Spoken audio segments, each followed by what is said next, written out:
Bonjour les numismates. Aujourd'hui, nous allons voir ensemble une pièce de 2 € commémorative de Monaco.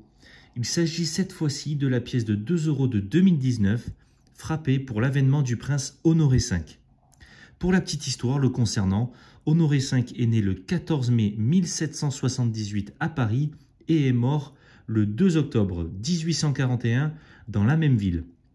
Il fut le prince de Monaco de 1819 jusqu'à sa mort. Ce qui a marqué son règne, c'est le fait d'avoir considérablement développé le droit monégasque en s'appuyant sur le code napoléonien. Bon, et maintenant, regardons de plus près cette pièce. Sur le fourreau blanc, classique, que vous connaissez tous, on distingue sur le dessus les armoiries monégasques. Sur un des 4 côtés, on a, comme à son habitude, la description de la pièce qui se trouve à l'intérieur. Donc là, on voit bien Monaco, 2 €, BE pour belle épreuve, donc la qualité de frappe supérieure, 2019, avènement Honoré V. Quand on ouvre le fourreau, on accède à l'écrin de couleur rouge qui présente lui aussi les armoiries monégasques de couleur dorée. Ensuite, en ouvrant, on accède à la pièce.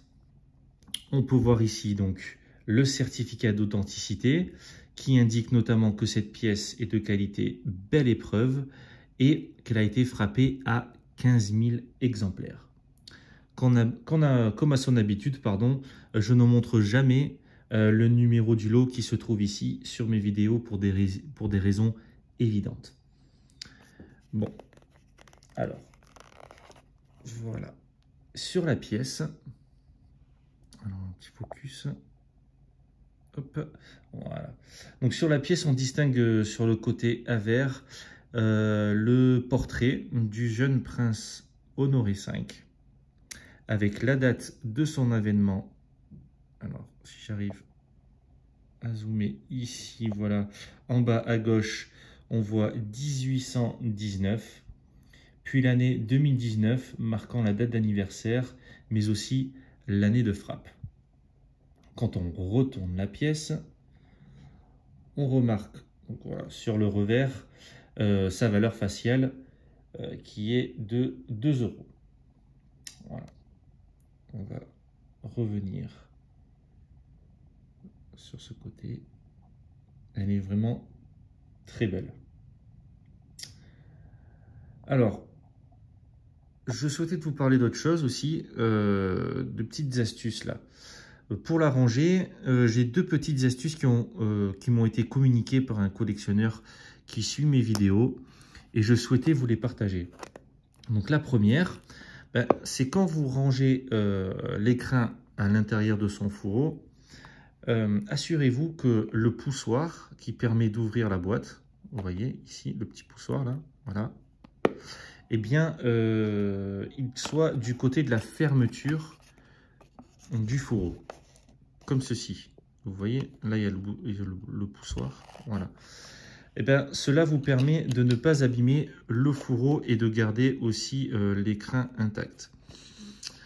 La deuxième petite astuce, ce sont donc ces petites boîtes de protection plastique. Je vais vous montrer. Je vais placer ça à l'intérieur. Voilà. Regardez comme elles protègent parfaitement les fourreaux. Vous trouverez dans une de mes vidéos de ma chaîne tout le descriptif avec le lien Amazon vous permettant de les commander si vous êtes intéressé. Je précise que ce n'est pas moi qui vends ces boîtes et je ne suis absolument pas sponsorisé par Amazon. C'est juste par transmission de connaissances que je vous donne l'astuce. Voilà les amis, n'hésitez pas à me laisser des commentaires sur ce que vous pensez de la vidéo et si vous avez des choses à dire également. N'hésitez pas à vous abonner à ma chaîne et à liker les vidéos. Ce sont des facteurs très motivants et merci d'avoir regardé une nouvelle fois mes vidéos. À très vite pour une prochaine vidéo les numismates.